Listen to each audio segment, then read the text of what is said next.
যে মায়ের বুকের তাজা দুধ খেয়ে আপনি আজকে বাড়ন্ত তাজা তরতাজা, ওই মারে বাদ দেয়া যাবে?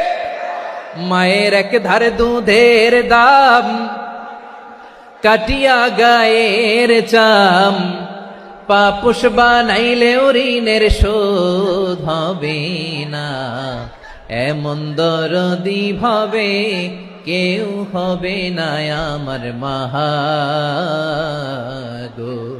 মায়ের এক ধারে দুধের দাম, কাটিয়া গায়ের চাম, পাপুষ বানাইলেও ঋণের শোধ হবে না। এমন দরদি ভাবে কেউ হবে না আমার মাগো। ঠিক কিনা? মাকে তো বাদ দেয়া যায় না।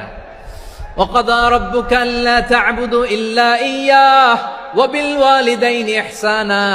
আল্লাহ বলে অবধারিত দুইটা ভার্ডিক্ট তোমাদের জন্য, এক আল্লাহর ইবাদত করবা আর মা বাবার প্রতি ইহসান করবা। আদেশটা কার?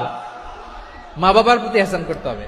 আমার মা হিন্দু হোক, ভালো আচরণ করতে হবে, বৌদ্ধ হোক, ভালো আচরণ করতে হবে।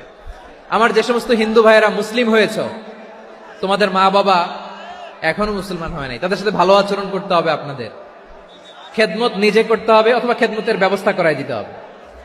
মান্থলি যে খরচ লাগে এটা দিতে হবে। আরে তুমি এখন মুসলিম, তোমার মা বাবা হিন্দু, এখনই তো সুযোগ ইসলামের সৌন্দর্য দেখানোর। এখন মা বাবা যদি দেখে আরে এটা হিন্দু থাকতে তো বদমাইশ ছিল, বেয়াদব ছিল, কি এমন ধর্ম সে গ্রহণ করলো যেটা গ্রহণের সাথে সাথে সে পাল্টে গেল? কি এমন ধর্ম সে গ্রহণ করেছে যেটা তার জীবনকে আলোকিত করে দিয়েছে? নসিব ভালো হইলে তারাও কালিমা পড়ে মুসলমান হয়ে যাবে।